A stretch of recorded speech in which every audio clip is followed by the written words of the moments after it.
I'm having breakfast next to a Yoda. And I'm like, no, you're not. What are you talking about?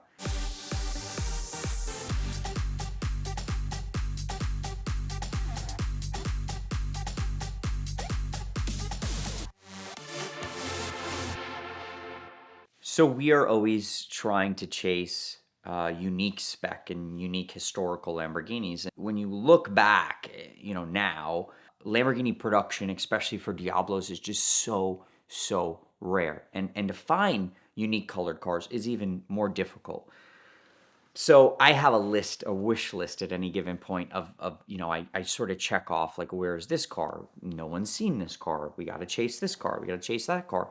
And there's sort of been this like white whale that's sort of, for years it would, come up for sale and then it would like disappear off the market. And it was a one of one spec. It was called Verde Olympus. It was actually a Mercedes color. It was a dark metallic green on green Alcantara SE30 Yota. Now, it was a factory Yota, very rare car, fully documented from new. And what was even more special about the car, not just this outstanding color, was it was delivered to a VIP, a Lamborghini VIP, a German collector, Manfred Schmidt. Manfred Schmidt also, years before, had spec'd this really wild Countach that was used for press. It was actually, everything was black. So black wheels, black interior, black outside. So he'd always had these really great spec'd cars. And this SE30 Yota had been seen in Monaco, had been seen in Germany. And he lived, obviously, a pretty wonderful life because he'd been seen in all these incredible locations. And I'd always heard rumors of it for sale, but when I'd really dig into it, I couldn't get to the car or get to the meat and potatoes. So there's a great friend of mine, Leo, that I've been dealing with for a long time. He's a Lamborghini expert in Europe, and he helps me on some European cars, and I help him here with US cars. And we're always comparing notes and really Diablo nerds. I mean, we go into weird VIN numbers and all those things. And he'd always told me about the car, and he'd talk to me, and we were always a little bit too far away on price, and it felt like the owner never really wanted to sell. So a couple of years went by. One day, one of our partners was actually chasing a massive Ferrari collection in Germany. But it became this disaster Ferrari collection. It was like 20 cars. There was some money tied up, and he basically had to fly into Germany to close this deal and make it happen. So he ends up flying into this a fellow collector and sort of a historian in Germany's house. He spends the night there, and the next morning he wakes up and he's invited to have breakfast with this gentleman. And he goes out into the kitchen. He's like, looks over, and he's not a huge Lamborghini expert, but he texts me and he's like, I think I'm having eggs next to a Diablo SC30 Yoda. I'm like, what? He goes, yeah, I'm having breakfast next to a Yoda. And I'm like, no, you're not. What are you talking about?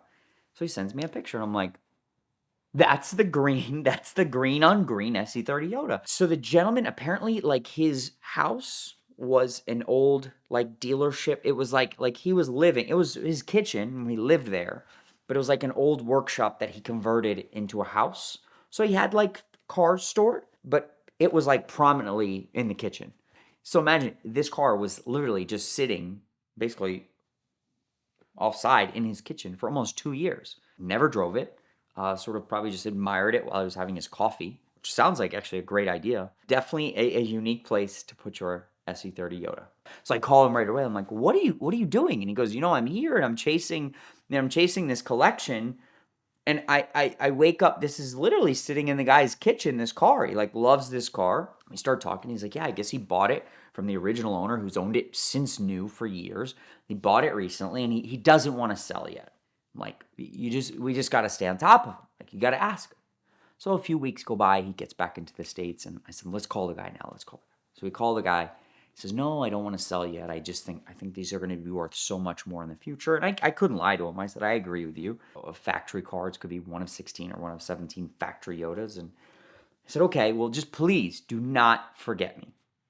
Almost a year goes by, and one day we get a call, and he says, we're talking about cars, and he says, what, I might sell it next year.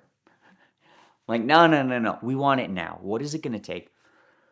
So we negotiate a deal, and it was really exciting for me because this is sort of one of the things that we always do. You never know where something's going to end up, and I always off my wish list, I try to put it in the universe or manifest it. And somehow the cars do come to us when you're always searching or you're focused on a little niche.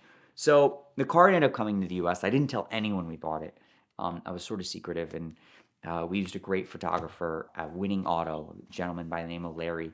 And I said, listen, I need you to photograph this car the second it gets off the 747. You need to get these great arrival shots. I remember getting these arrival shots, and I'm just like, oh my God, that's absolutely insane. I will say, I hadn't talked to any clients about the car. I hadn't, told anyone, but I was actually a little concerned about the spec.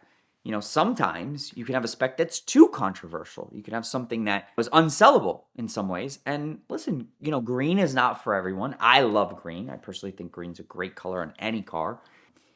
Metallic green is one of my favorite colors in the world. I think it's gorgeous. The green Alcantara I thought was gorgeous. But just because I think something's cool doesn't mean everyone else is. So I was a little, I said, well, it's going to be interesting to see what happens. I think within minutes, I posted those photos. My inbox on our Instagram exploded. I mean, people were tagging "We Are Curated." Other Instagrams were reposting the photos. Like, is this the greatest spec ever? And literally, I had like 10 offers within 5 minutes. I sold it to an incredible Lamborghini collector. He actually owns the other Manfred Schmidt car, so I almost felt like it was important that he owned both, and they're both at a great home. But what's so remarkable to me was you never know sort of how the public is going to react to a spec and a car that's been hidden away for so many years and was like sort of this white whale.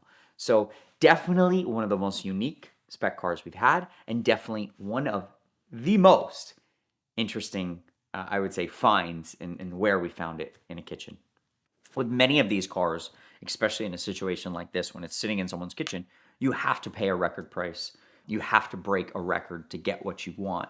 I don't think I've ever gone wrong by paying a record price for a car, because you are just basically proving its importance.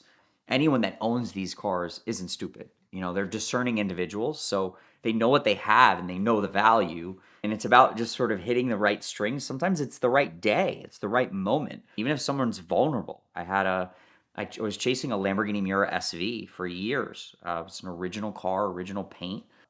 I called the guy just randomly after 2 years, and he said yes one day.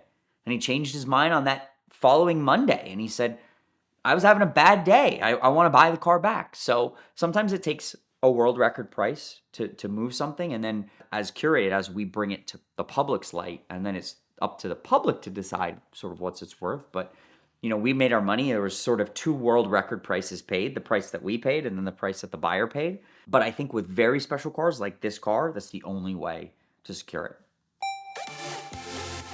The Simple Lease from Premier Financial Services is the most powerful tool in the world of exotic car financing. You get all the benefits of a lease, like the tax preference as well as the low payments, plus the benefits of a traditional loan. You can build up equity, pay it off at any time, and along the way you'll know exactly where you stand with their easy to understand amortization table. Premier's amazing nationwide team is standing by and ready to help you own your dream car in a way that's easier and more affordable than you could ever imagine. Whether it's a vintage Porsche, a modern McLaren, or a multi-million-dollar car collection, Premier is here to help. They've been supporting VINwiki for the last 6 years, and we certainly love them for that. But even more so, we love them because they make it easier and more affordable than you could imagine to own your dream car.